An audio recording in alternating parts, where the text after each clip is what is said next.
Hi, friends. This is Donniel Hartman and Yossi Klein Halevi.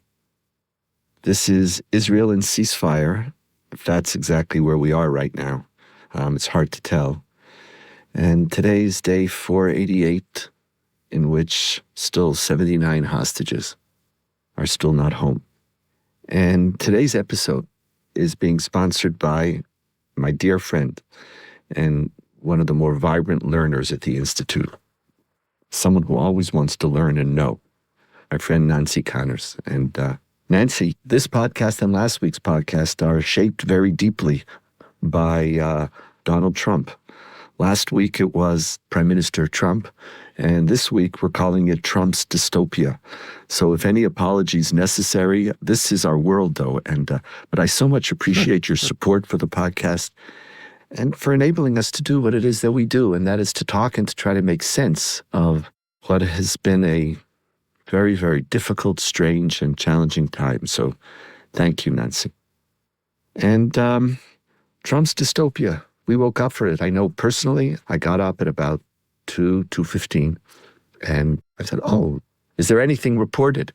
Because we had postponed yesterday's podcast because we had a feeling. I got up at 1, had the same experience, looked at the news, and couldn't go back to sleep. Yeah, I finished the press conference, and I felt like everything had moved and changed. And I also couldn't go back to sleep. And I saw I wasn't going to go. And so I have sleeping pills for jet lag. I took a sleeping pill. So it was the only way I could go back to sleep. I said, like, this is the political equivalent of jet lag. I was literally, it's like being punched around, like my mind, like what's going on here? What's changed? Now, it was a very strange feeling, even though last night I didn't feel it as much, but it was like there was a deep ambivalence that I had, because as I'm hearing this fantasy, we're calling this a dystopia, but as I'm hearing this fantasy, I'm saying, oh, I could wake up and open my eyes, and Gaza is gone. There's nobody wants to kill me. That was a deep Israeli place in you speaking. A place like everybody, and it's natural. Yeah.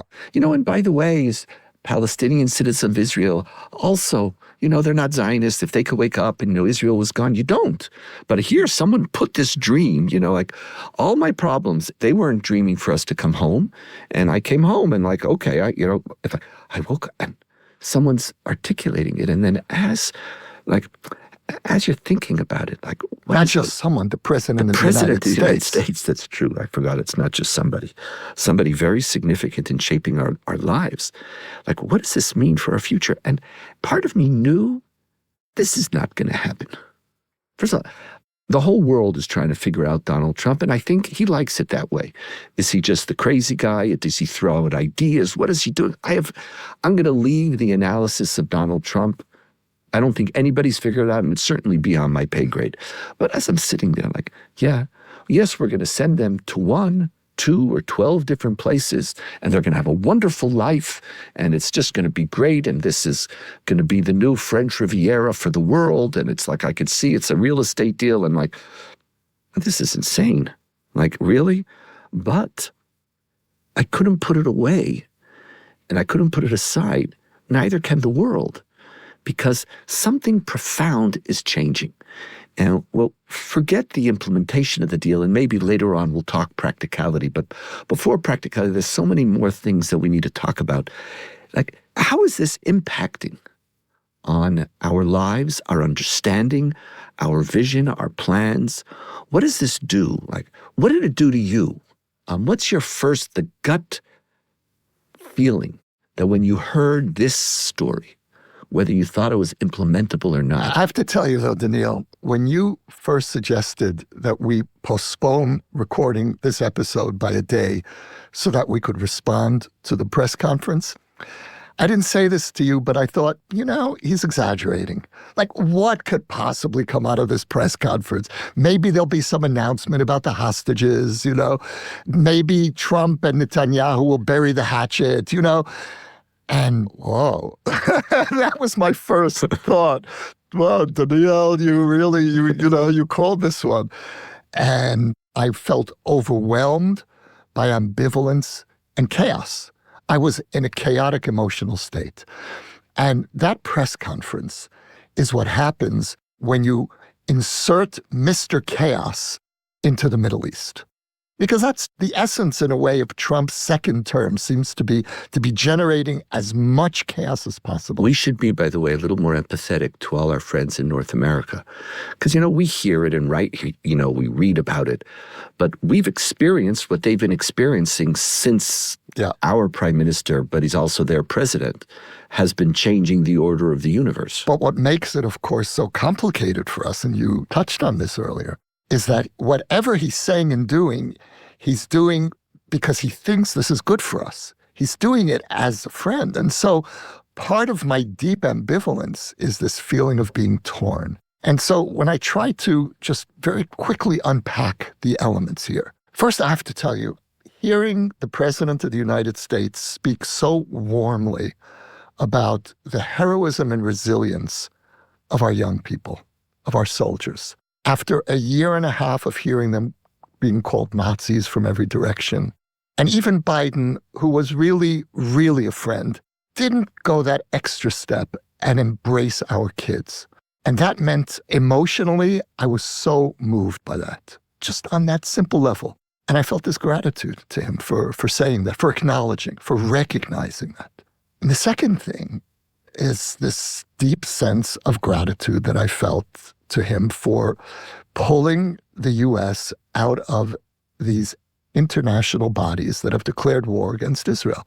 He's pulling the U.S. out of the UN Human Rights Council. The Human Rights Council routinely denounces Israel more often than all other countries combined. Now that's pathological. Trump is stopping funding to UNRWA. One of our hostages who was just released, Emily Damari, said the other day she was held captive in an UNRWA facility. So we're dealing with such profound levels of corruption. And Trump is calling these institutions out. So I felt what every Israeli felt watching this. This guy is protecting us. Then we come to Gaza. I felt the ghost of Meir Kahane hovering and smiling in that press conference. Wow. And my own personal background here, the baggage that I bring to this, is that, as you know, and I've mentioned it on the podcast, when I was a teenager, I was in the Jewish Defense League, and Meir Kahane was my leader, my hero. And I joined the JDL because of Soviet Jewry. And I left Kahane when he started talking about transfer of Palestinians. I walked out, and so did most of my friends, and I never spoke to him again. This was in 1973. And now there he was, the President of the United States, advocating a policy which until that moment was beyond the pale of the Israeli mainstream. I mean, it's penetrated, thanks to Itamar Ben-Gvir, it's penetrated mainstream politics, but still, for most of Israeli discourse, it's beyond the pale. And now Benny Gantz, one of the heads of the opposition, embraced the Trump doctrine, which is the Kahane doctrine. And so when we talk about ambivalence and disorientation, I don't know what to do with this. By the time I woke up from my sleeping pill, I was able to analyze, because part of what I was feeling in the nighttime is I didn't even understand what was happening to me. I was just in this tizzy and chaotic spin and mixed emotions. By the time I woke up, I realized the impact of this speech on Israeli society. And as the days progressed and as I'm walking through the various numerous articles, there's articles all over the place that this is not going to happen. It's almost self-evident already. Where are they going to go? Who's going to take them? It's like this is one of Trump's things. But one of the roles that the United States has in Israeli society, and it's the only country in the world that plays that role for us, is to be our loving critic. And Michael Walzer says to be a critic, you have to be an insider. Well, we feel that the United States is an insider. And they're the only ones who are allowed to criticize Israel. Everybody else who criticize us, they're our enemies, and then we just end up calling them anti-Semites. They always were, and they still are. Look, see. And as a result, we have nobody who challenges what we do. The classic conversation in Israel and in the United States is of a moral, shared vision of the world. Our relationship is not just interest, it's not just security. We share values. And one of America's jobs is that life in the Middle East is really, really hard. And survival is one of your first on the Maslow hierarchies. That's what you got to think about. And America's the one which says, there's a higher self. Israel, you too have to live in accordance with some principles of international law and humanity and liberal values. And they're our critic, and we aggravate and fetch about it. But that's America's place. And a major part of America is to be the supporter of the country, the protector, whether it's with a veto or whether it's with arms. And we know that part of that is going to be that we have to listen to a conversation about who we ought to be. It's there. It's a given in part of that relationship. So when Donald Trump says transfer of 1.8 million people, and we're going to build here the most beautiful thing, it's going to be great. America's going to, it's people of the world, but we're going to transfer 1.8 million, and we should do it. It's good for them because Gaza is no longer a place which is healthy for any human being. And they'll go and they'll be in different places, and we'll build there something very, very beautiful, and they'll have a beautiful life. When he says that, what he's basically done, he's not a moral critic. He's not even thinking in moral categories. I don't think he's had a moral category. His calculations, for him now, it sounded just like this was some real estate deal. But when he says it, for Israeli society, that becomes moral permission. And when you said you felt Meir Kahane was in the room, I hear you. It's not Meir Kahane just in the room anymore. This is now, if Trump says it, it's not Meir Kahane. It's actually Meir Kahane's out of the room. Right. When it was Meir Kahane, none of us wanted it. Even Itamar Ben-Gvir has to pretend that he doesn't have a relationship with him anymore. Right. But here, now in Israeli society, if Donald Trump says it, America is our moral North Star. If America makes this kosher, then it becomes kosher. And in Israel, it's like this fantasy of, because part of the Israeli fantasy is that we came to a land without a people, and then, we're a people without a land who came to a land without a people. And now all of a sudden it's actually coming true. They're going to be gone. And now it is morally permissible. What you said about Gantz is critical. It's not just Gantz, and it's Lapid, and it's also Yair Golan. None of them morally critique this, not one.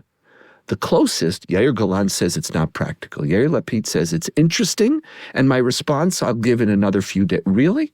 There was no gut feeling that this is us?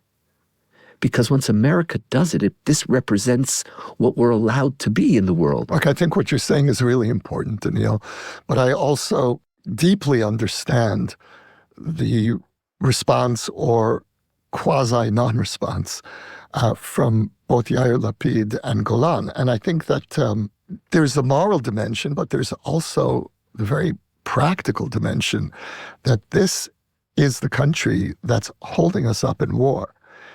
And if the president of the United States is being too pro-Israel, quote unquote, it places the opposition in a very complicated position. They have to function in two ways. In relation to the United States, and hopefully these people will be in power soon, and they'll have to deal with Trump, and they're very mindful of that. And they're also very mindful of their conversation with the Israeli public. But that's the point. Yes, it is the point, but it's a complicated point. I appreciate that, but they're not making it even complicated. I wish this could be complicated. There's ways, like Netanyahu, he sort of figured out, I have to compliment Trump to the level that even Trump will be embarrassed. So then that's like Dayenu. Like Trump has to be embarrassed by how he is the messianic figure who's done everything and will do everything. Great, compliment him to no end and say, we have to look at these questions and maybe there's other solutions. Something. I think everyone here was thrown off center, figuratively and literally. And it will take the opposition a little while to figure this out. And I'm glad that they didn't instinctively respond and denounce Trump. It requires, for now, Fair We enough. have to proceed with caution here. Fair enough. I could appreciate that. But the immoral, the conversation. No, it's devastating. He's changed the moral ground rules in this country from one press conference. And with Netanyahu standing there and grinning like an idiot. Like smiling. You know, the guy from CNN, I forget his name, they asked him to analyze this, and he said, to see the prime minister of the Jewish people who were exiled and kicked out of their homelands, hearing somebody make a similar statement about another people and that he's sitting there smiling, the smile is what got him. I think there is a very interesting question here about Trump's relationship with the far right. Because what Trump has done is launch the far right on a wild roller coaster ride. When Trump first came in and forced Netanyahu into the hostage deal, the far right was beside itself. He's the enemy now. And they said it, he's not the Mashiach, he's not the Messiah. Right. Now he's the Messiah again. What happens if in a couple of weeks he says, well, I've spoken to the Saudis and the Gulf states, and they say we can proceed if there's going to be annexation. And I guarantee you that's what he's going to say. Or even something else. What happens if he says, I spoke, nobody wants to take them, no one wants it? Great, I wanted to tried. I tried. That's and right. so you know what? I'm turning to the Emirates and the Saudis, so you take Gaza. Instead of America, you take Gaza without a transfer. And all of a sudden, just like the trade with Canada and with Mexico, the tariffs, here it was, I offered something, but at the end, what I got was maybe what I wanted from the beginning, or it's sufficient. I want the end of the killing, and then all of a sudden, you thought you were getting an empty Gaza, and now you have to deal with a political solution in Gaza. And if the Gulf states and the Saudis say we'll only come in if there's a Palestinian authority there, then Trump will say, well, okay, I tried. I'm okay with that. If you want that, I'm okay. And then all of a sudden, where's the far right? The far right thinks that Trump is on board with their end goals. For Trump, it's all means. It's all part of a kaleidoscope, this shifting kind of image of what's possible. And then, well, that's not possible. Let's try this. He's entirely pragmatic. And that's the nice way of putting it. Could I talk about this pragmatism for a second? Because I also was thinking about, what does this mean when you say to somebody, not 2 million people, doesn't matter than a people, say, I'm going to give you a great life. You're going to live somewhere. Where? I haven't worked that out yet.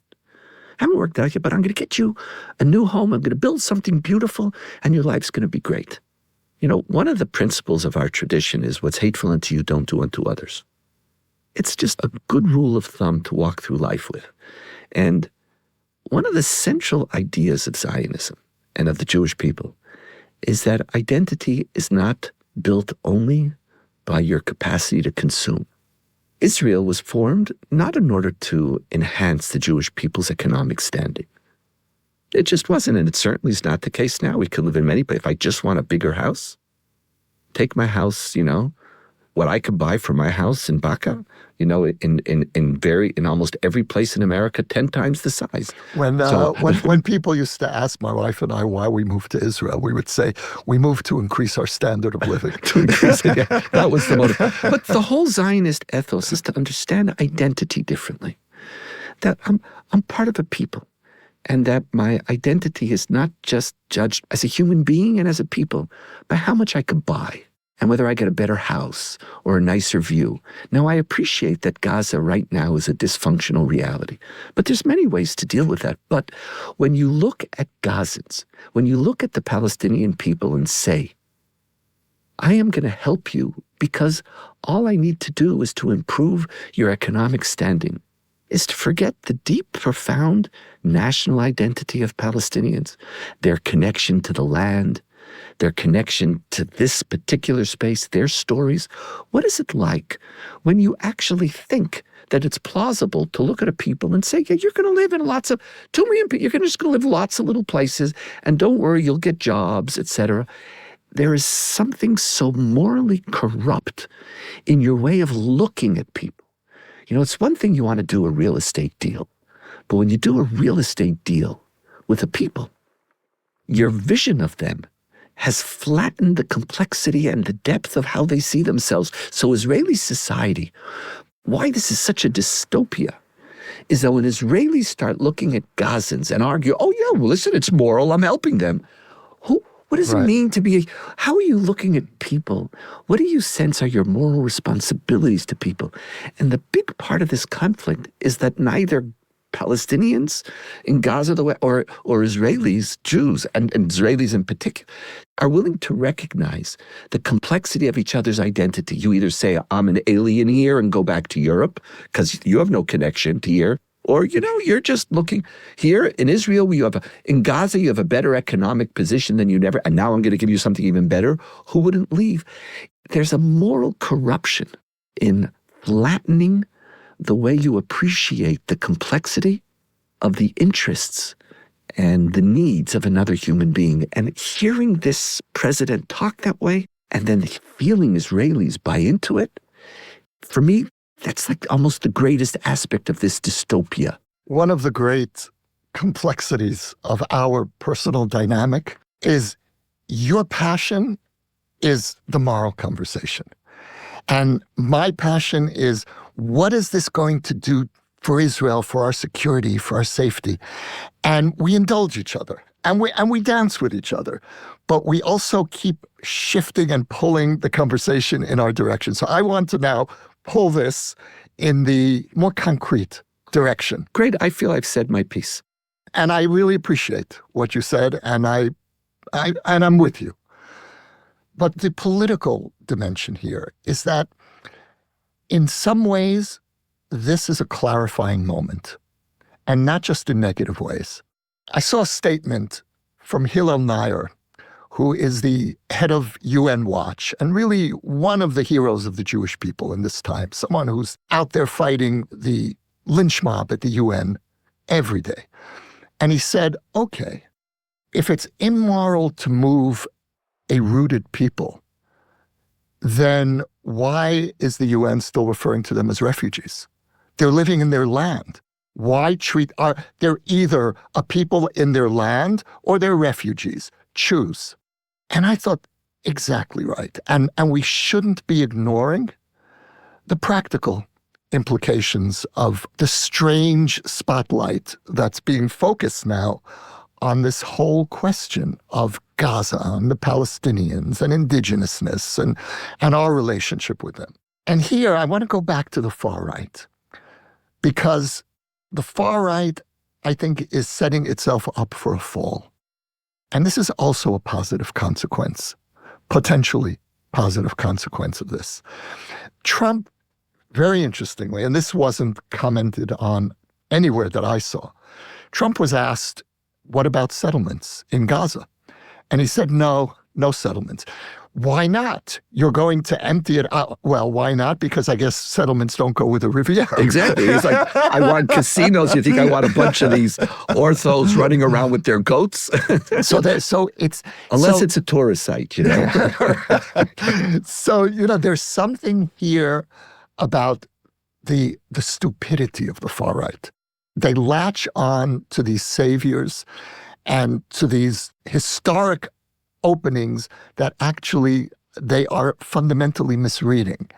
And so that's a positive side of this. So why did they do that?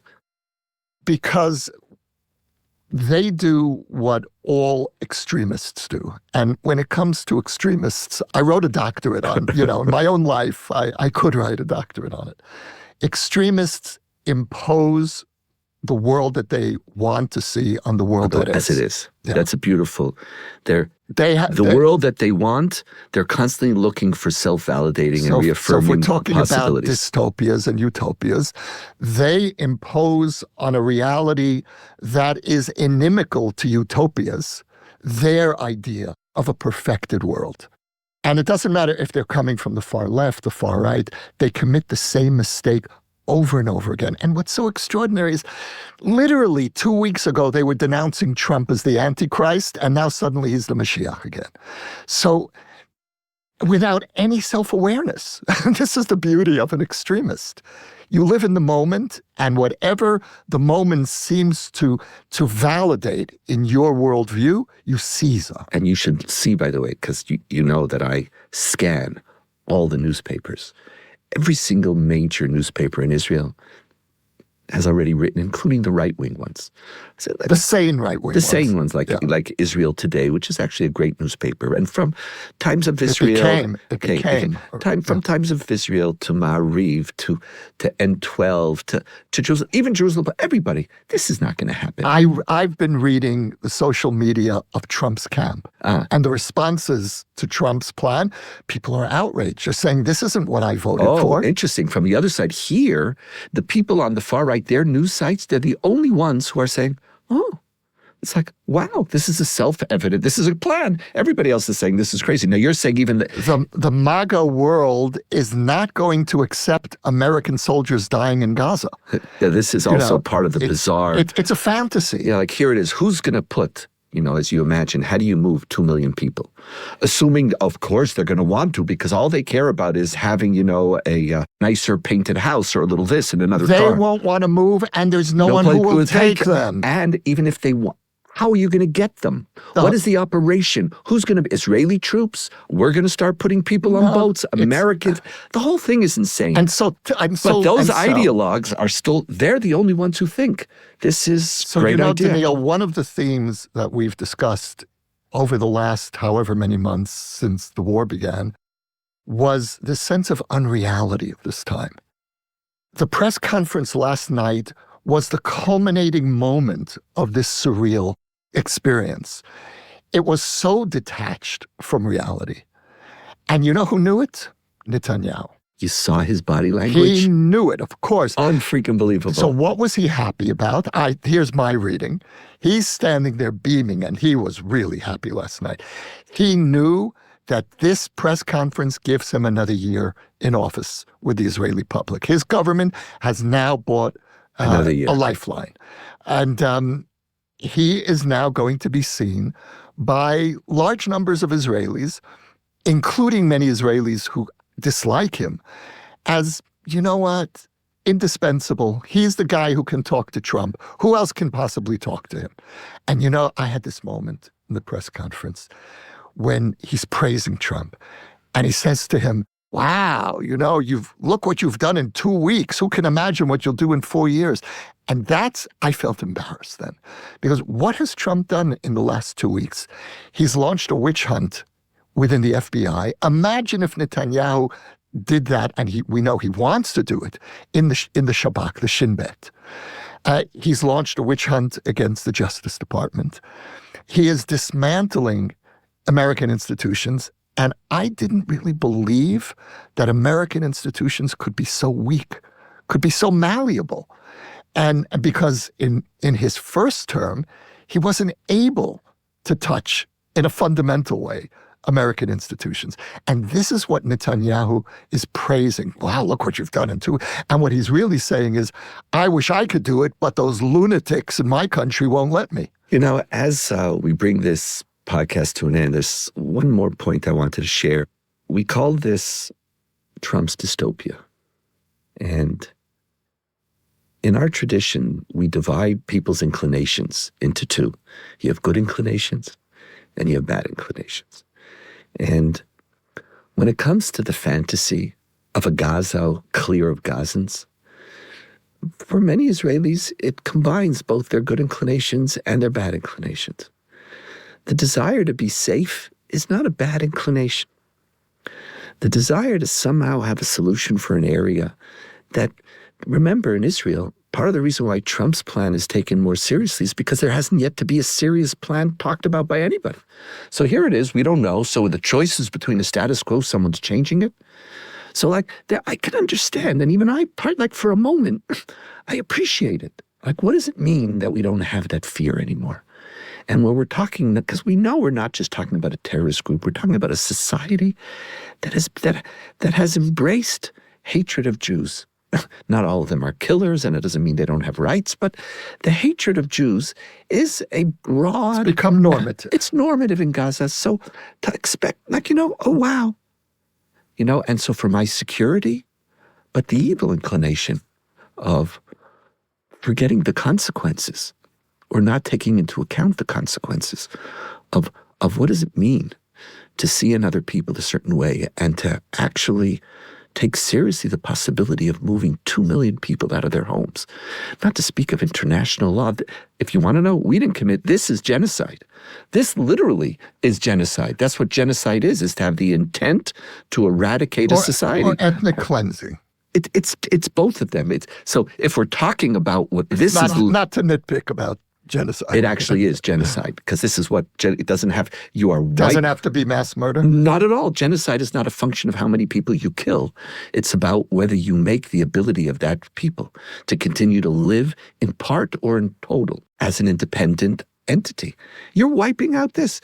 What it's going to mean to what does it mean to your Israeli citizens who are Palestinians? All of that, you just forget all of it. And one rule of, like, when is it your evil inclination or when is it a good inclination? It's the difference between a dystopia and a utopia.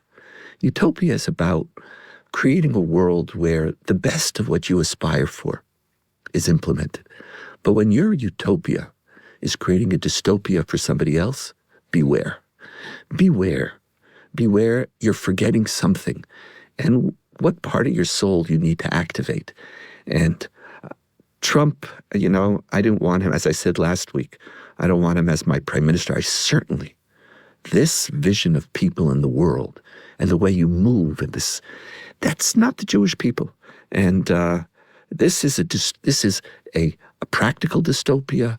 It's also a moral dystopia. And even though we have these desires, we have to know that we need a utopia that's utopia for everybody, not a utopia for me and a dystopia for somebody else. Anything at all on any issue about this, about Trump and Donniel, what you just said was so beautiful. Let's end with that. We'll end there. No Iran. Next week. Next week. Reminder. Okay, my friends. This is where we are. We're day 488. We're 79 of our families not home. We're in some limbo of a ceasefire. What we didn't talk about is, what is this going to mean to the hostage deal? If I was Hamas, why would I even be inclined to continue? We'll have to see this Shabbat. 3 more people are supposed to come home. Are they going to keep it up? Are they not? How do they function in this Trump universe? We don't know. And there's so much uncertainty, so much chaos, and so much potential for misdirection and for practical and moral failures. And consequences are great. My friends, thank you for listening. Nancy, thank you again so much for sponsoring this episode.